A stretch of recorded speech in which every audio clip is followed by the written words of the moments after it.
Hello, everyone, and welcome back to Perpetual Chess. We have a bonus pod coming your way after round 4 of the World Championship. We have a guest joining us from Astana, Kazakhstan. But first, a couple of matters to take care of. I want to give a shout out to our presenting chess education sponsors, Chessable.com.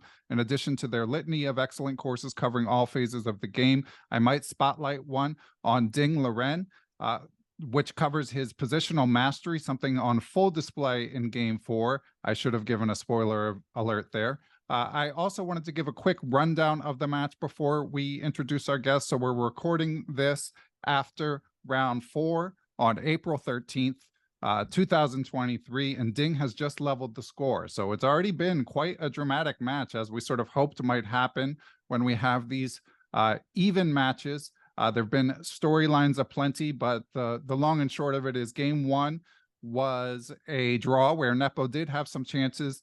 Game 2, Ding played quite poorly by his standards, by Super Grandmaster standards, and Nepo won in an interesting opening in H3 anti-Catalan. Game 3, after a rest day, Ding did manage to stabilize and drew pretty solidly on the black side of a Carlsbad setup, and the Queen's Gambit declined. Ding actually had tiny chances at some points, but well-played game by both sides. And here in Game 4, the old Nepo showed some of his traits. He played quickly at times, and Ding played quite well. It was an English reverse Sicilian, and Ding brought home the win. So we've got a new match, and it doesn't feel like it's been 4 boring draws. So here to discuss it and to give an on-the-scene report is someone who made the first move today, the ceremonial first move at the World Championship. He's best known as Fun Master Mike on chesskid.com, but he is also an award-winning chess journalist who has covered many World Championships, and we are honored to have him joining us from the tournament venue, FIDE Master Mike Klein. What's going on, Mike? Thanks for that intro, Ben. I loved it. You just forgot one thing. My lifetime number of moves in a World Championship is now 1, Anish Giri 0. Wow. I'm ready to get ratioed. Shots fired at Anish Giri. Yes. So, Mike, how long before you made the first move today did you know that you were going to be doing it? I knew about 6 weeks ago. Chessable is one of the presenting sponsors, if you want to call it that, some level of high sponsorship, where not only do I get access to the VIP room for one of the first times, this is my 5th World Championship, but Chessable has the right to make a first move. And Chessable is not really here en masse, but since Chessable made the sponsorship, there was the merger with chess.com and Play Magnus. I'm going to make a long story short. I am the ranking employee here for chess.com, which means I'm the closest thing we have to a Chessable employee here. And so it became very clear when we were organizing who was going to come here that it would be me. It's a little bit weird. In J school, they tell you not to become the story. I don't feel like I belong on that stage, but for the good of the company, Ben, I had to do it. And then it was made clear 5 minutes later that I had to play B3. Because Geertz, the CEO of Chessable, said, look, I got you the gig. Now you got to do one for me, and you got to cowboy up and play B3. Excellent. Shout out to Geert. Yeah, he'll be featured on this podcast soon on a non-bonus pod. And that's funny to hear. And that does make me wonder, Mike. I mean, obviously, we'll get to the chess. I feel like it's been quite compelling. But one thing I wondered is, obviously, Kazakhstan, not the chess capital of the world, even though it's affiliated with people compare it to Russia and the Soviet Union, which of course has a rich chess history. Are you seeing many chess fans at the match, Mike? Fans, no. Chess culture in Kazakhstan, yes, unbelievably. In fact, I believe they're selling tickets for 45-minute segments, as they had to do back in London due to limited space constraints.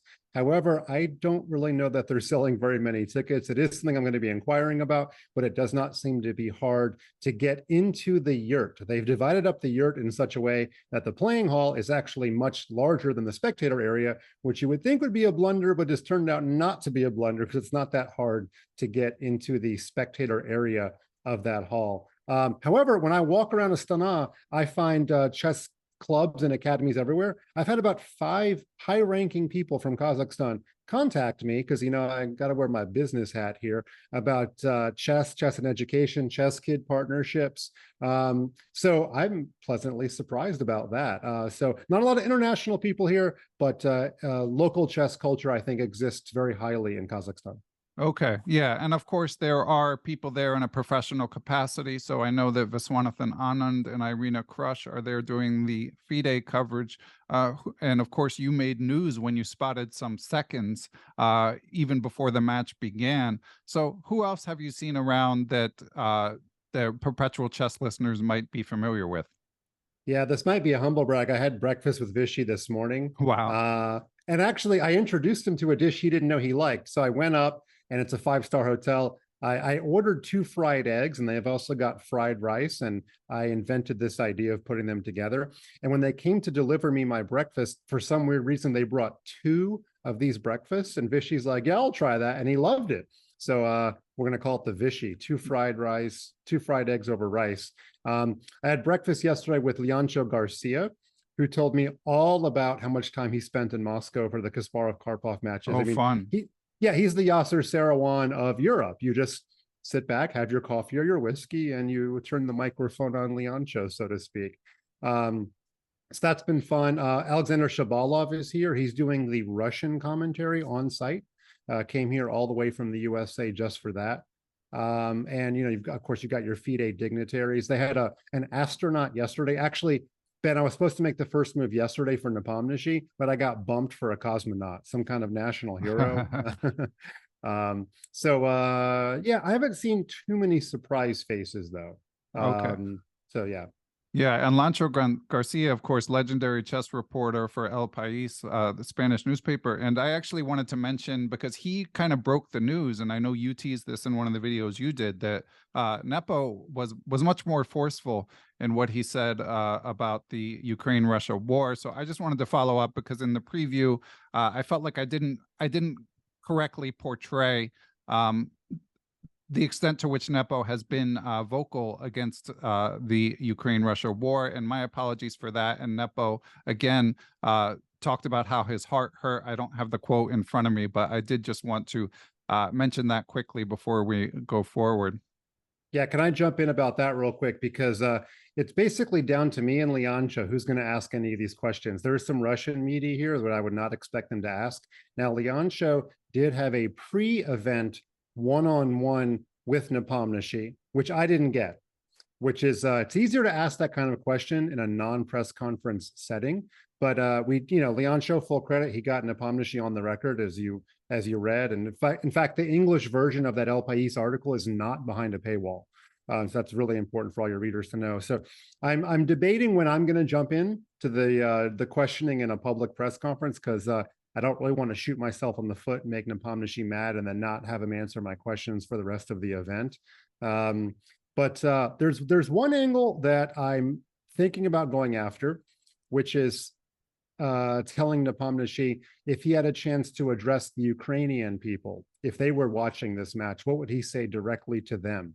I don't know what kind of reaction I'll get. I actually thought about asking a question like that today, but you only get a couple questions, and when the game is so exciting, you kind of focus on those. So I don't know. What have your listeners been wanting to hear about Nepomniachtchi's view on the war? Yeah, well, I'll get to that in a second. I mean, one thing I just want to add is definitely after a loss, probably not the best time to ask Nepo that. So I'm glad that you didn't ask that today. And yeah, I haven't gotten a ton of comments, and you never know what the provenance of certain comments are, but certainly some people felt that maybe I was a little hard on Nepo. And I know there's a gamut of opinions in terms of whether Russian players should be playing on an international stage, but there are certainly people who feel like the citizens of a country should not be held accountable for their government's actions. There's plenty of governments committing acts of sin throughout the world, and there's no reason Russian players should be singled out. So I don't have a strong opinion, to be honest, but I was just raising the specter in a previous episode, raising the possibility. But I did want to to credit Nepo for what he said, because obviously any Russian speaking out against the war, it's an act of bravery, and one that people not from Russia are not faced with these sort of conundrums. So I get your desire to ask him what he would say directly to Ukrainian people, but obviously there's some risk involved in his attempting to answer it, if he were to. I will report, because I've been asked this by several people, there are no visible Russian flags that I've seen at all in public places. So that seems to be a pretty hot button issue. The prevalence or existence of Russian flags, I've seen none. Okay, good to know. Well, yeah, I mean, the politics, as we've said all along, they're an unfortunate backdrop, an unavoidable backdrop, but the chess, as expected, Mike, has been absolutely spellbinding. I mean, I feel like we've already gotten some dramatic turns. So, of course, Ding didn't look great. He seems to have a tendency to start slow. I feel like it's become a pattern.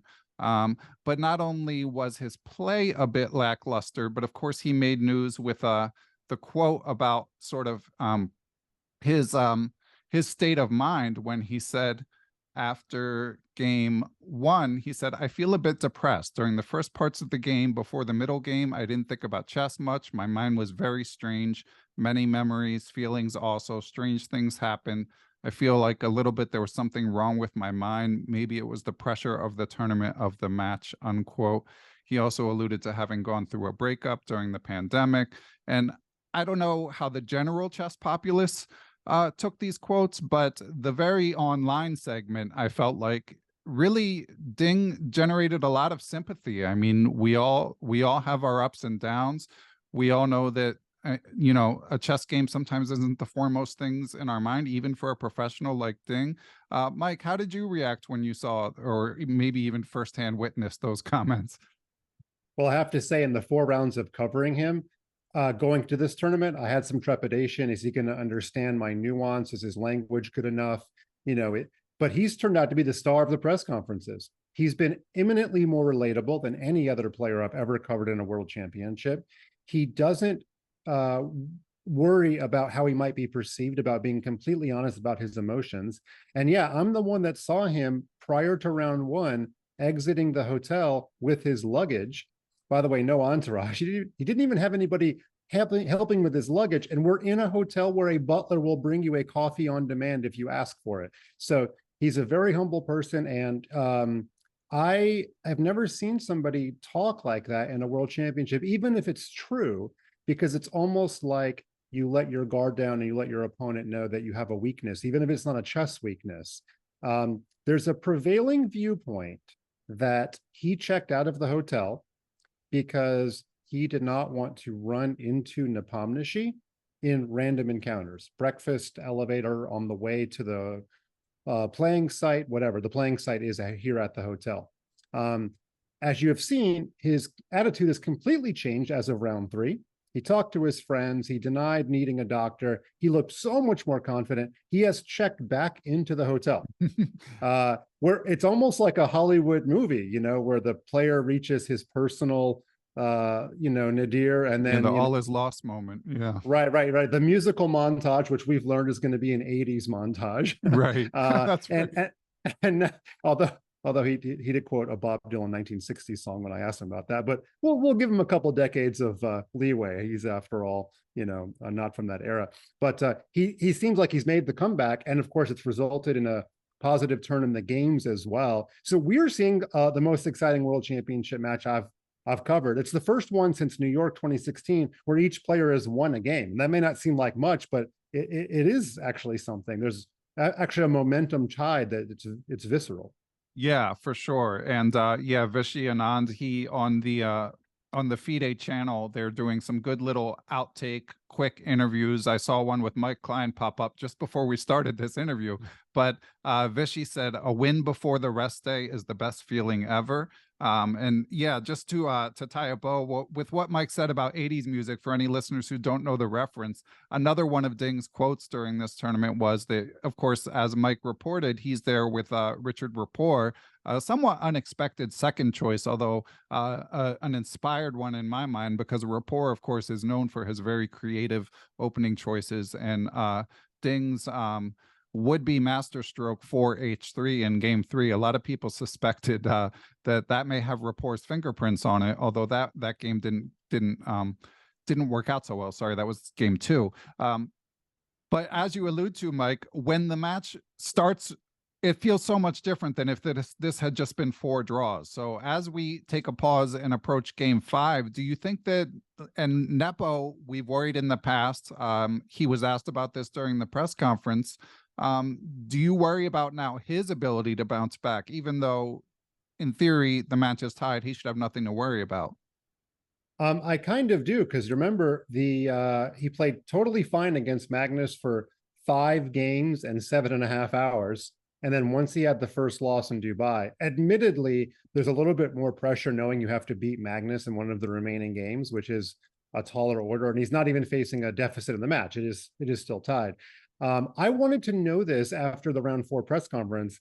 You can't say to Jan, hey, you have a lot of experience losing in the world championship. Right. But what I tried to ask him, and I think he understood it, he didn't bite and chop my head off. I wanted to basically ask, hey, you've been down this road before after a loss, and did you discuss prior to this match what would happen in case of a loss mentally that might be different than Dubai? And he basically said that this is not Dubai. Yeah, no duh.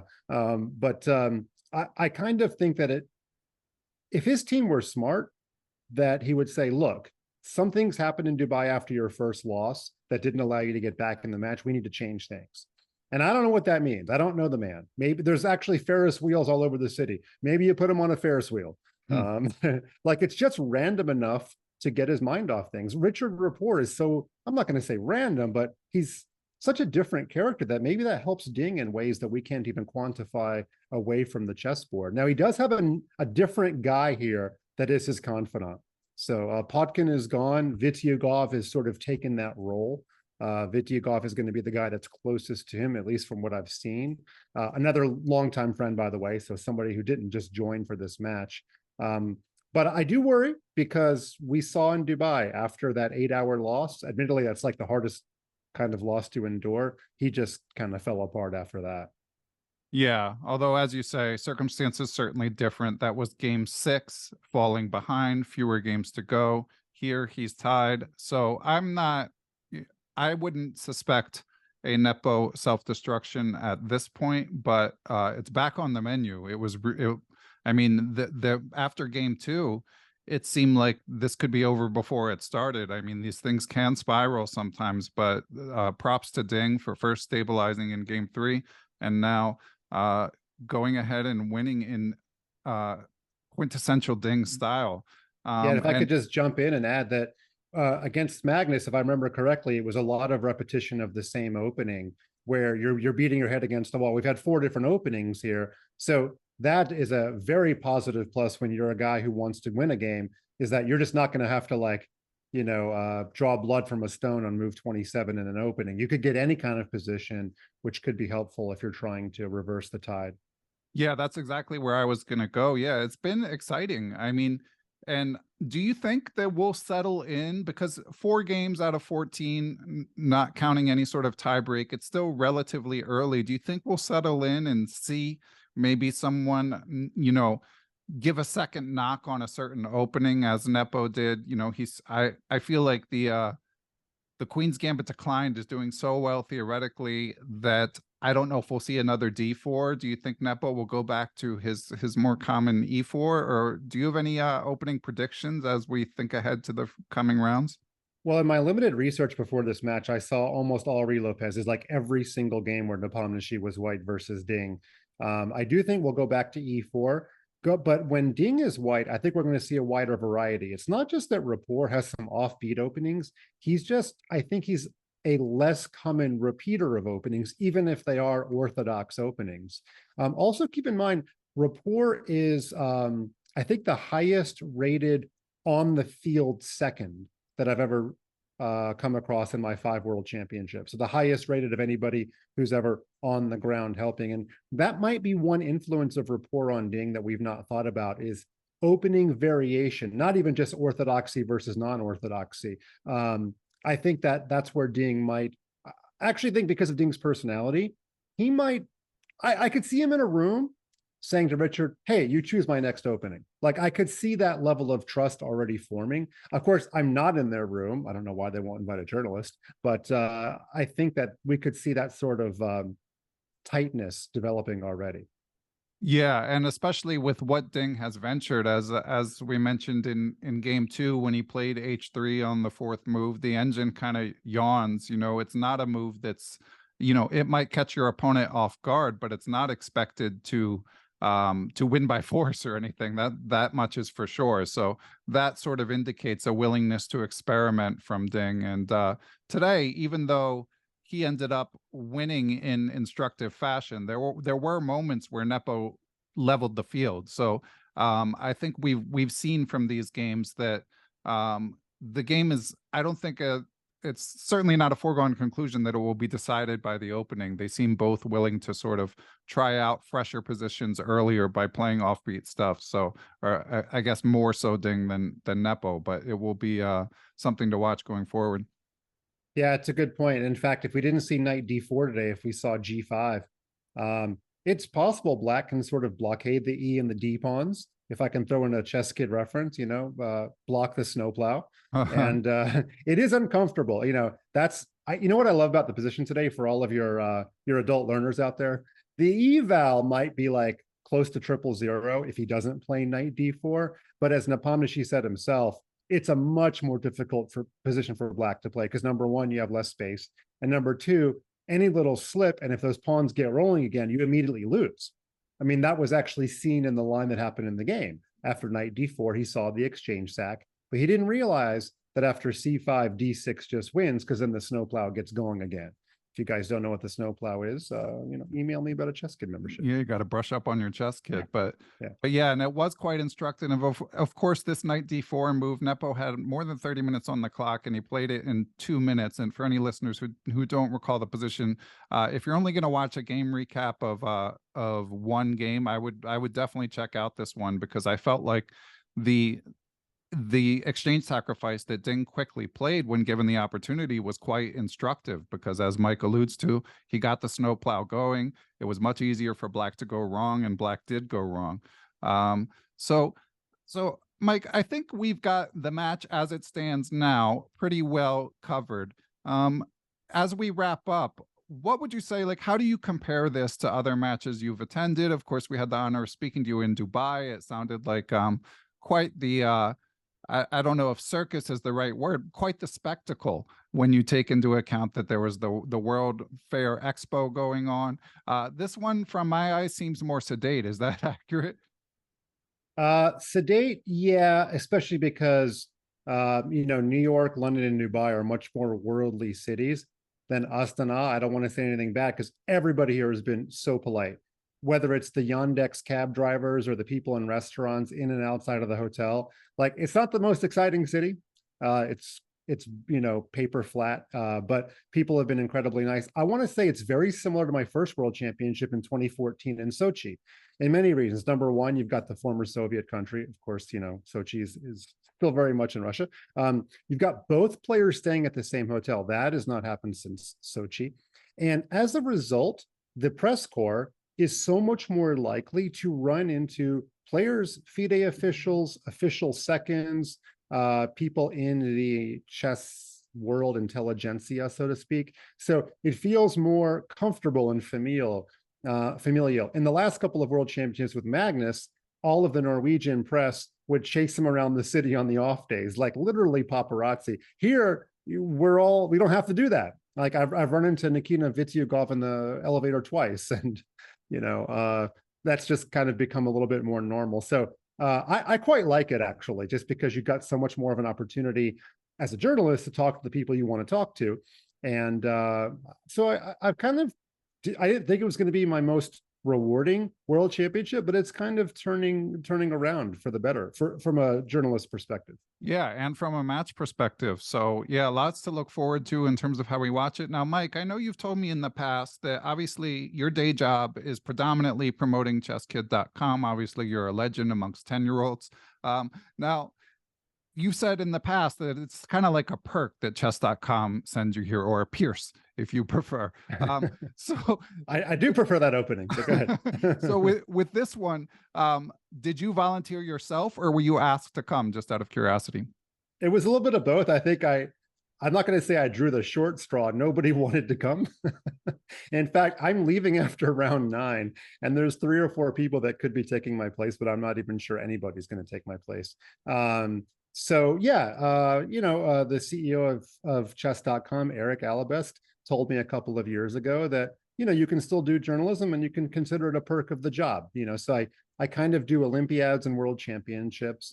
Gone are the days where I go to St. Louis for 2 or 3 weeks. And actually, I have to say that I don't write the post-round news reports, which I don't miss, because Right, yeah. that's like formatting and cropping pictures and making sure you're spelling people's names right. And if you, God forbid, put a baseball reference in, then everybody hates you for being too American centric. And I love the stand-up reporting, and it allows me to still do my chess kid day job when I have free moments. That doesn't go away just because I'm here. So yeah, I both volunteered, and nobody else was willing to come, but their loss. Actually, I'm getting a lot more questions than any other press conference, because there's such a small press corps here that I can pretty much ask 3 or 4 questions every round, which is kind of nice. I've never gotten to ask that many at a world championship before. Okay, excellent. Well, if anyone has any questions that they want Mike to ask, I'm going to go ahead and blow up his Twitter. Go ahead and submit them. He may or may not ask them. And on that note, if anyone has a reporter request for Perpetual Chess. So this match is really piquing my interest. So maybe I'll pop on and do a bonus pod before game 9, but at minimum, I will do another one after game 9, preceding another rest day. But if there's anyone you would like to hear from, it could be someone on scene, or just, there's so many people who I always enjoy hearing their insights on the World Championship. People like Jonathan Spielman's Twitch streaming. Erwin Lamy has been tweeting, which he doesn't do very often except for during World Championships. So there's so many people that their interest perks up for the World Championship, and it's nice to see that despite some well-placed reservations about sort of the context of this match, once it gets going, and I feel the same way, you get reminded, oh, hey, World Championship matches, for any of their flaws in terms of the length of the games, they're extremely compelling. It's a one-on-one, and the storylines unfold, and it looks like it's going to be a good one. Yeah, I hope so. And speaking from a journalist perspective, it's not very often that you get to hear from both players after a game. I always hate how we treat chess players with white gloves, that when they lose a game, we have to just let them go. And, there's $2 million on the line. They're sitting there, full credit, they're answering questions. And I feel like the World Championship is the most professional sporting event we have in that sense. So I like it as an event, no matter who's playing. So it's really an honor to be here for my 5th one.